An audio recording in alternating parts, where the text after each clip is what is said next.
Good morning, everybody. Welcome back to another episode of the Hockey Talk with TG podcast. I'm Ty Glenn. Hope you guys are having a great Friday. I know you can't wait till the Mike Tyson and Jake Paul fight that's happening tonight on Netflix. Plus, part 2 of the season finale of Cobra Kai just came out. As you see me wearing my Cobra Kai shirt. You're watching this on YouTube.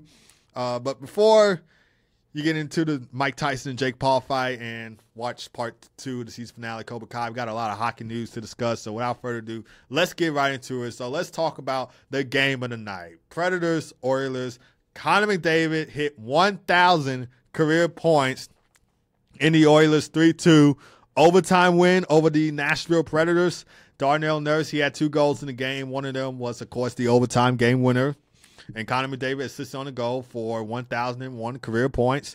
And the Oilers moved to 9-7-1 of the season. So in his career, Connor McDavid has 341 goals, 660 assists for 1,001 career points. He is the 4th fastest player in NHL history to reach 1,000 career points. Of course, Wayne Gretzky, the great one, he did it in 424 games. Mario Lemieux did it in 513 games. And Mike Bossy did it in 656 games. He's also the 4th youngest player to reach 1,000 career points. So, of course, the great one, Wayne Gretzky, did it at 23 years old. Mario Lemieux did it at 26 years old. And Steve Yzerman did it at 27 years old. And Connor McDavid did it at 27 years old. And I think just by doing this at age 27, like, you rarely see this. Like, it's like maybe when you reach 1,000 points at age 30 or so, it's kind of often, but you rarely see this at age 27. Like, I guess it's just for my opinion, like, that you rarely see this, but it doesn't happen a lot, I don't think, of somebody to reach 1,000 career points at just 27 years old. So it's unbelievable the way that Connor McDavid's been playing. I said it all the time that he's a playmaker. Like, he's not really a goal scorer like Ovi and Austin Matthews. He's really a playmaker, so he reads the plays, kind of like Patrick Kane as well. So, yeah. But it's just been unreal to see the way and the pace and the consistency that Connor McDavid has. His career has just been so fun to watch. Calvin Pickard, he made 21 saves in this game, and so the Oilers, they sweep their season series against the Nashville Predators. Of course, heading into this game, they were 2-0 because they won those 2 games against the Predators in their home barn at Bridgestone Arena. Now they win their final meeting of the season in overtime at home at Rogers Place, 3-2 OT win for the Edmonton Oilers, 9-7-1 this season. But for the Predators, Michael McCarron and Cole Smith scored for Nashville, and Scott Wedgwood made 31 saves. And, of course, we talked about on the podcast before how Nashville has been struggling and able to find its consistency in its start.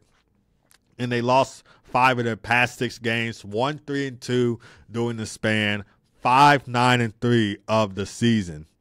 But the Predators, they are back in action on Friday against the Calgary Flames at 8 o'clock p.m. Central Time. The Oilers will play the Leafs Saturday at 6 o'clock p.m. Central Time. Of course, no Austin Matthews in the lineup, so he's questionable to be in that game against the Oilers tomorrow night, but we'll just have to see. In that Leafs win, overtime win against the Capitals, he wasn't in that game. He was in the past other games in the shutout loss to Ottawa and the rest of the games, rest of the 1-2 games that he wasn't in. So he's questionable to be in this game tomorrow against the Oilers. And, of course, the Oilers-Leafs game, that will be on NHL Network for U.S. residents. Now, with Connor McDavid reaching 1,000 career points, can he reach 2,000 career points when it's all said and done? I believe he can, if he be consistent. So in his career, he has maintained a stellar career points per game average of 1.52, which is one of the highest in NHL history.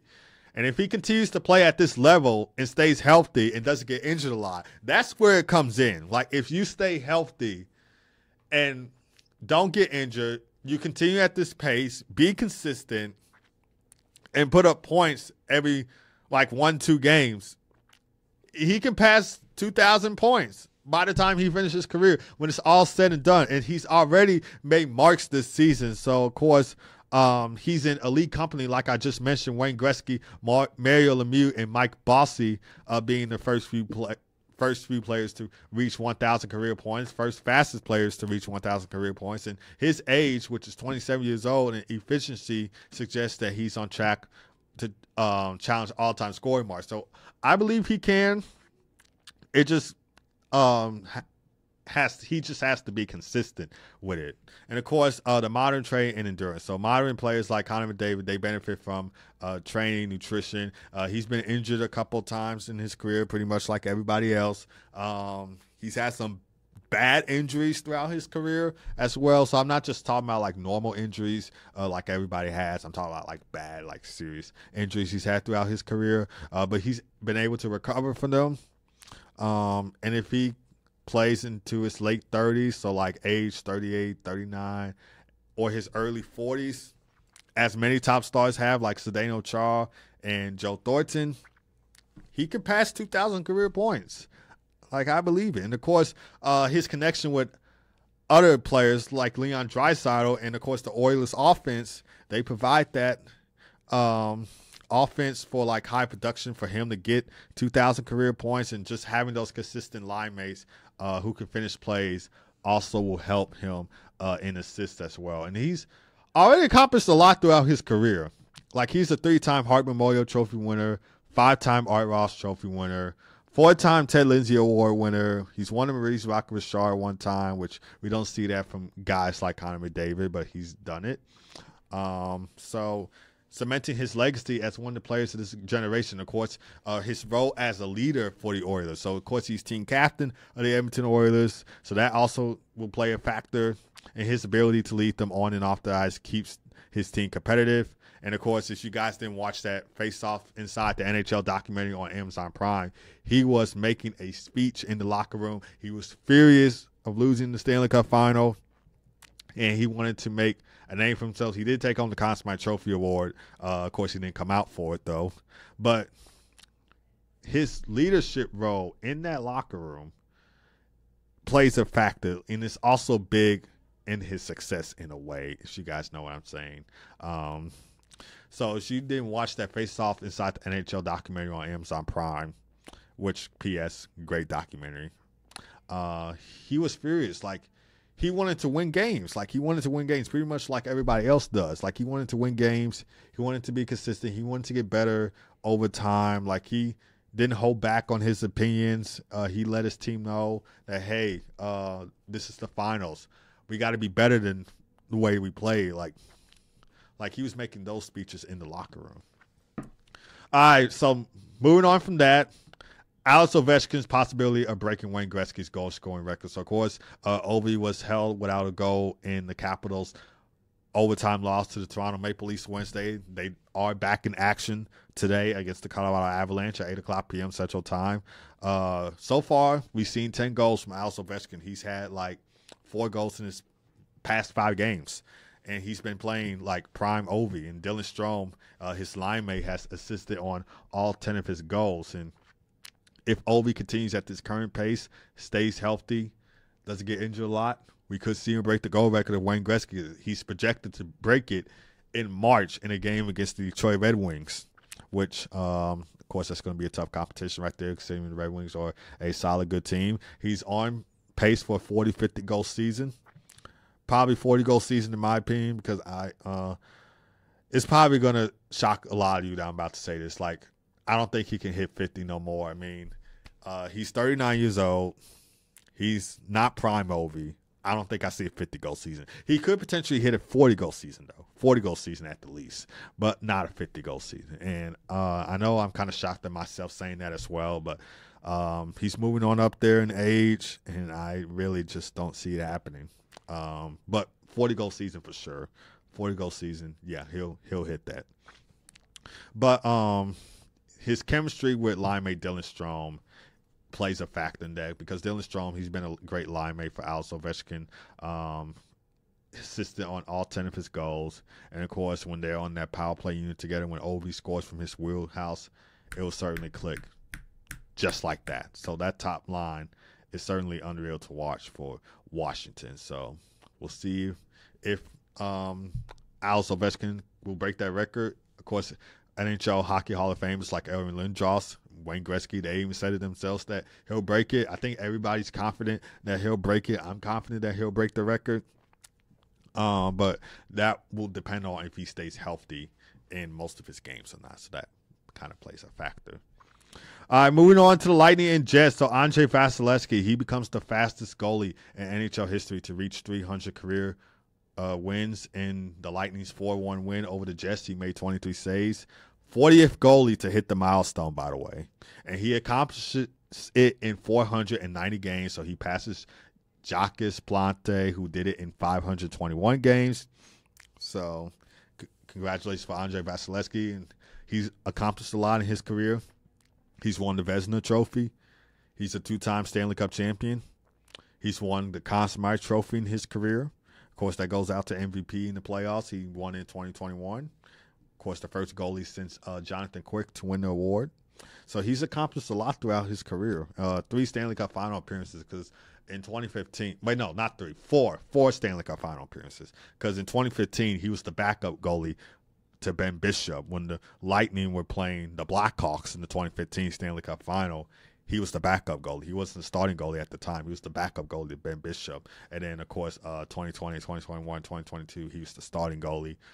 So he's made 4 Stanley Cup final appearances. So watching his career has just been unreal. And, of course, one of the top goalies for to watch so far this season. So can't wait to see what more he does. Jay Genso, new acquisition for the Tampa Bay Lightning, came over in that Carolina Hurricanes trade. He scored 2 goals in the game for Tampa. And Brandon Hagel and Anthony Cirelli also scored for the Lightning. For the Jets, they lose their second game of the season. Adam Lowry scored for Winnipeg, while Eric Comrie made 25 saves in the game. And Winnipeg, they could have become the fastest team to get 16 wins in the season in just 17 games. So they could have made more history right there, but they fall short in this game against Tampa. The Lightning conclude their 3-game homestand against the New Jersey Devils Saturday at 6 o'clock p.m. Central Time. The Jets conclude their 3-game road trip in Florida against the Panthers Saturday at 6 o'clock p.m. Central Time.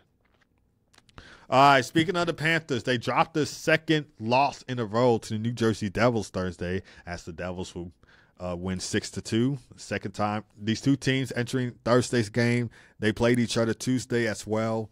So second time in 3 days that the Devils have won against the Panthers, and we rarely see 2 teams playing each other twice in just like 1-2 days. Of course, in Tuesday's game, the Devils won 4-1, breaking the Panthers' 7-game winning streak.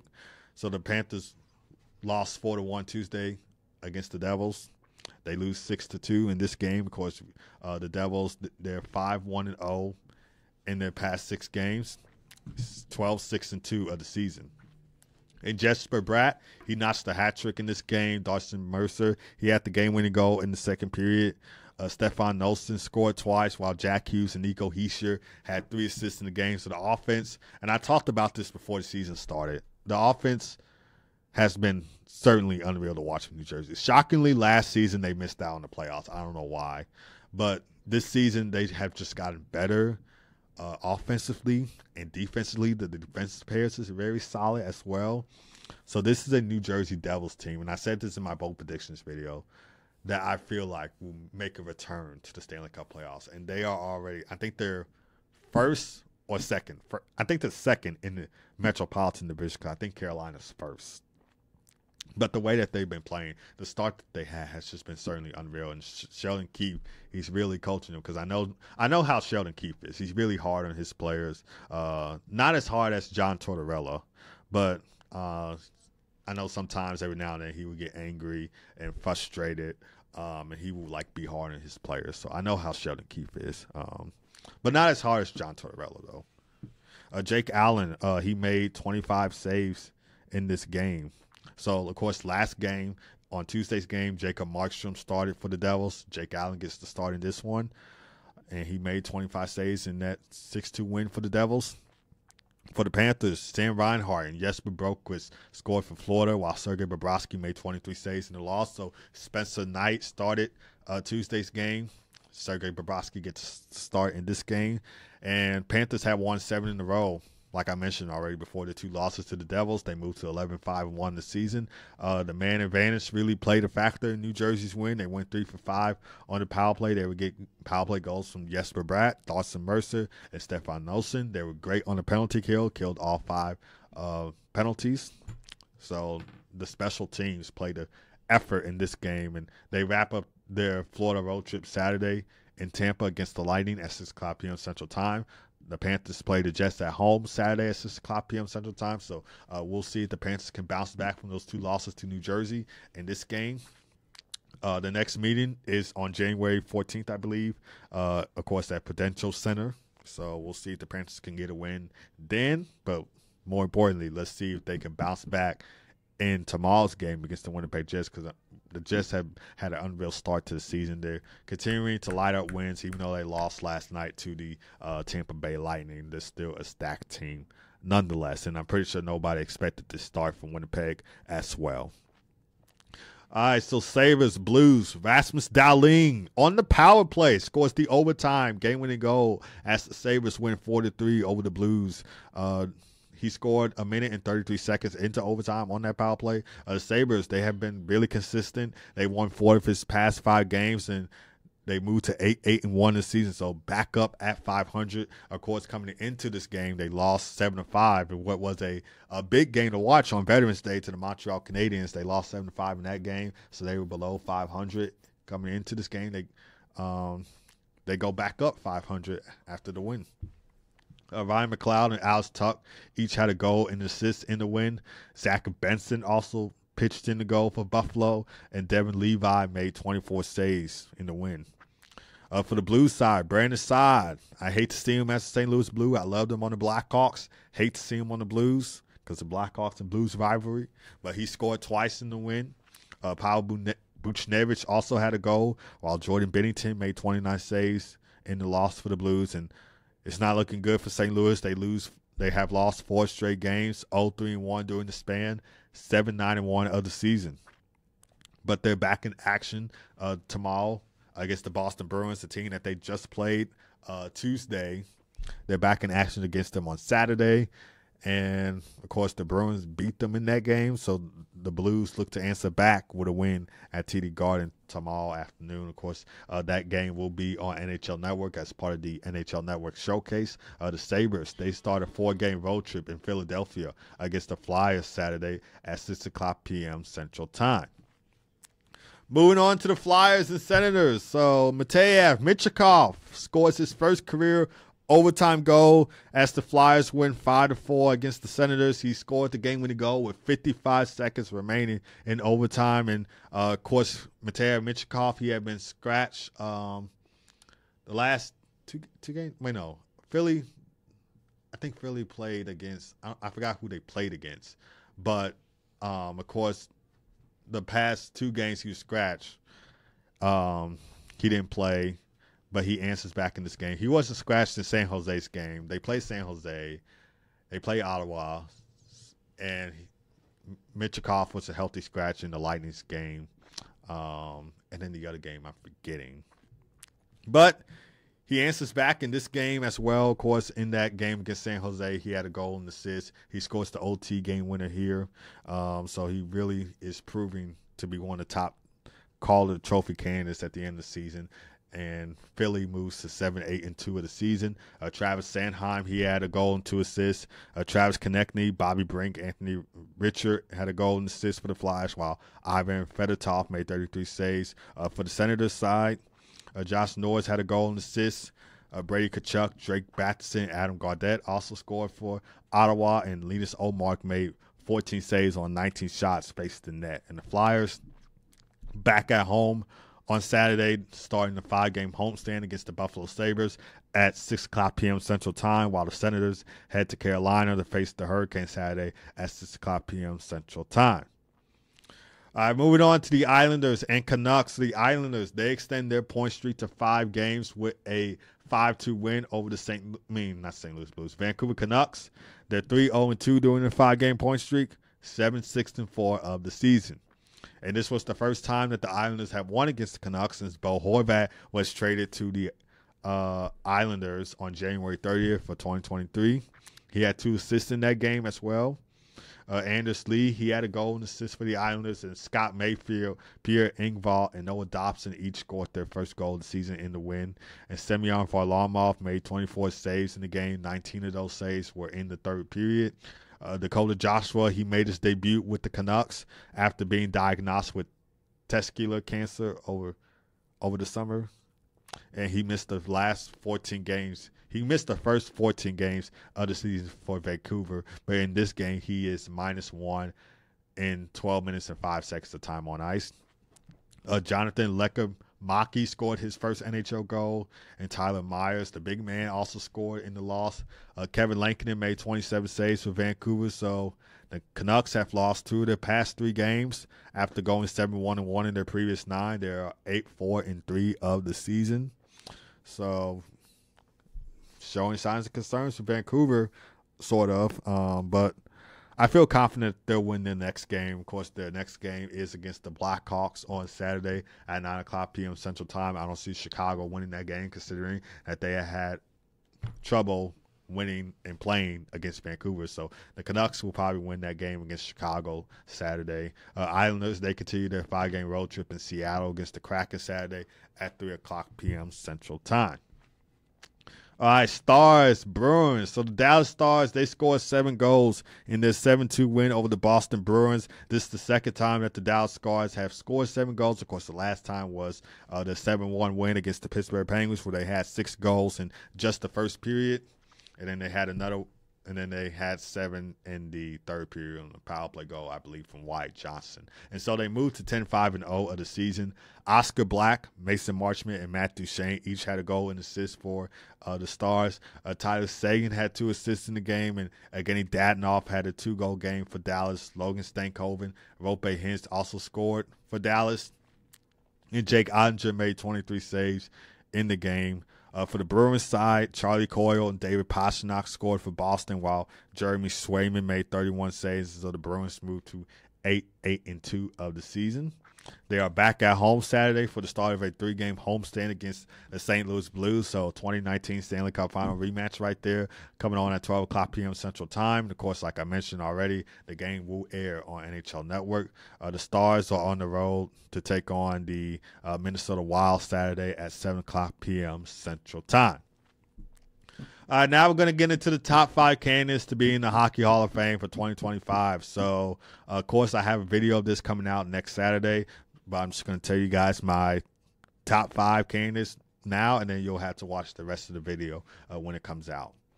So the first one, Zdeno Chara. He's known for his physical presence. Of course, he's a big guy to watch out on the ice, and he also has one of the hardest shots in the NHL.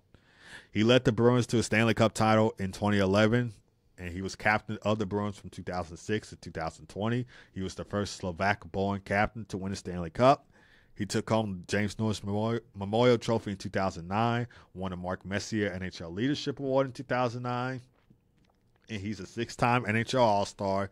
And one of the moments that he had during the All-Star game was where he set the hardest shot record with a high 108.8 miles per hour in the 2012 NHL All-Star game, so he can really rip from the blue line.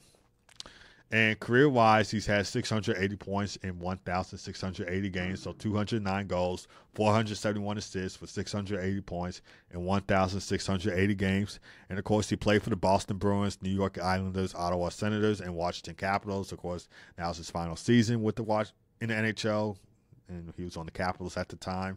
And his games is most by a defenseman in the NHL history, which surpasses the great Chris Chelios with 1,652 games.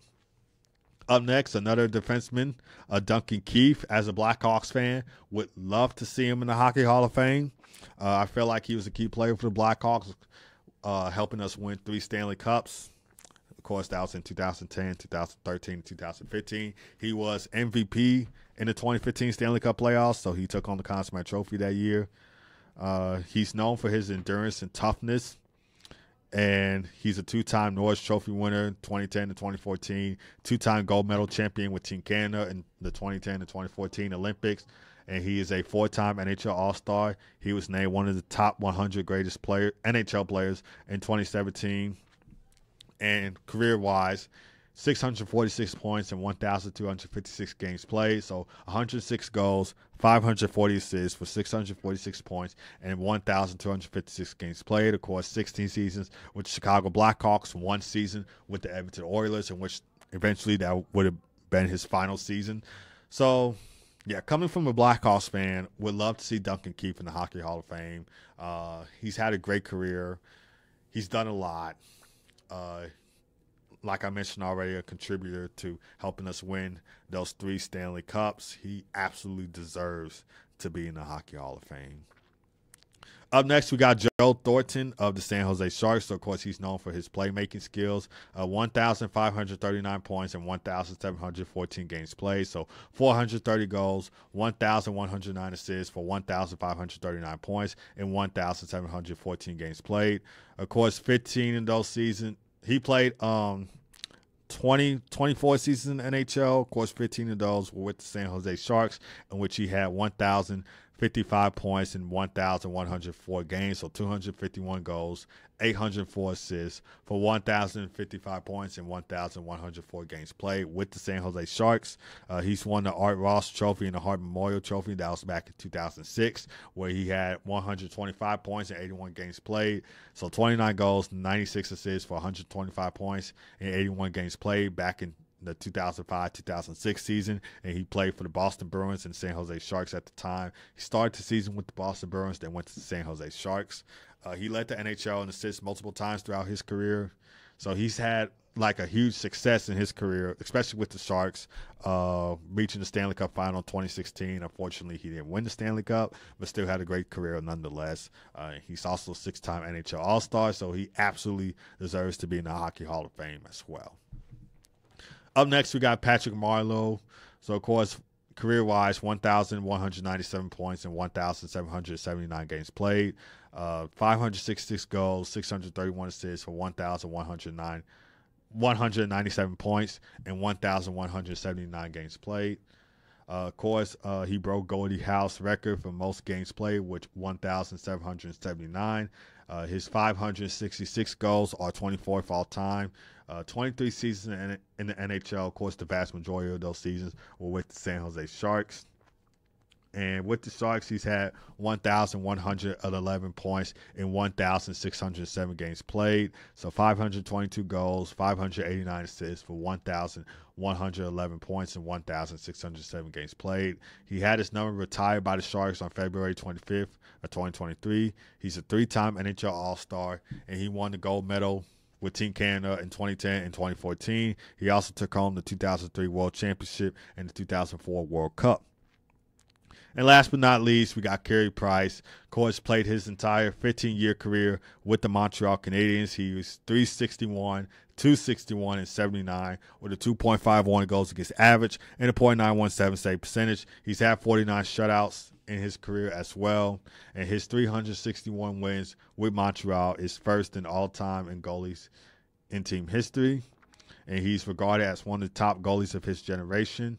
And he had a big year during the 2014-15 season, taking home the Hart Memorial Trophy, the Ted Lindsay Award Trophy, Vezina Trophy, and the William Jennings Trophy in 2015.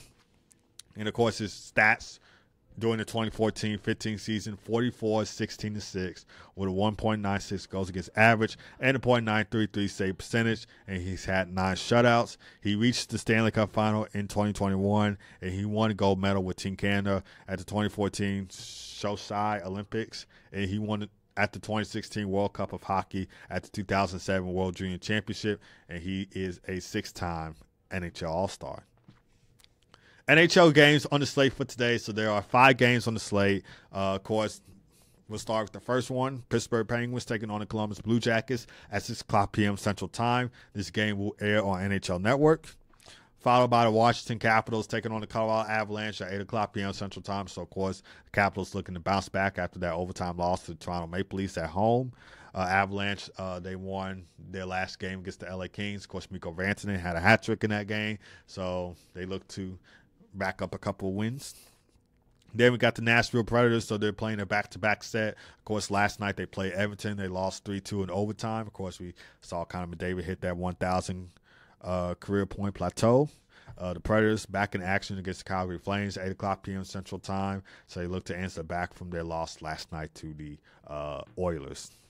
And then we got the VGK, Vegas Golden Knights, taking on Utah Hockey Club at 8 o'clock p.m. Central Time. And then the last game of the night will be the Detroit Red Wings taking on the Anaheim Ducks at 9 o'clock p.m. Central Time. Hockey Night in Canada games because, of course, every hockey fan, especially if you're Canadian, looks forward to Hockey Night in Canada games. So, of course, we got 5 games on the slate for Hockey Night in Canada. Of course, the first one will be the Edmonton Oilers taking on the Toronto Maple Leafs at 6 o'clock p.m. Central Time. This will be on NHL Network for U.S. residents. Followed by the Columbus Blue Jackets playing the Montreal Canadiens at 6 o'clock p.m. Central Time. So they're playing the back-to-back. They got Pittsburgh at home today. And then they'll travel to Montreal to take on the Canadiens tomorrow. And then we got the Winnipeg Jets taking on the Florida Panthers at 6 o'clock p.m. Central Time. So, of course, the Jets are looking to answer back after last night's loss to the Tampa Bay Lightning. And then we got the Ottawa Senators taking on the Carolina Hurricanes at 6 o'clock p.m. Central Time. And then we got the Chicago Blackhawks taking on the Vancouver Canucks at 9 o'clock p.m. Central Time. Of course, I'll be watching that game since I am a Chicago Blackhawks fan. And hopefully the Blackhawks win against Vancouver tomorrow. But I highly doubt it considering the last few games that we had against the Vancouver Canucks. They did beat us this season 6-3. That was during Frozen Frenzy night. And then we have them. We play against them tomorrow. And then somewhere in 2025, we play them in Vancouver again. All right, guys. So that is going to do it for this show. So thank you guys for tuning in as always. I do have a video coming out on the TG Hockey channel. It's probably already out now. That is Team Sweden. And if you guys had listened to my TG Hockey channel, I said in the Team Canada video that was a 4-part series. Team Canada, Team USA's video is already out. Team Sweden's video is out right now, so go ahead and watch that video. Of course, Team Finland's video is coming out tomorrow, so make sure you tune into that. Hope you guys have a great rest of your day. God first as always. Be blessed. I'll see you guys Monday for another episode of the Hockey Talk with TG Podcast. Take care.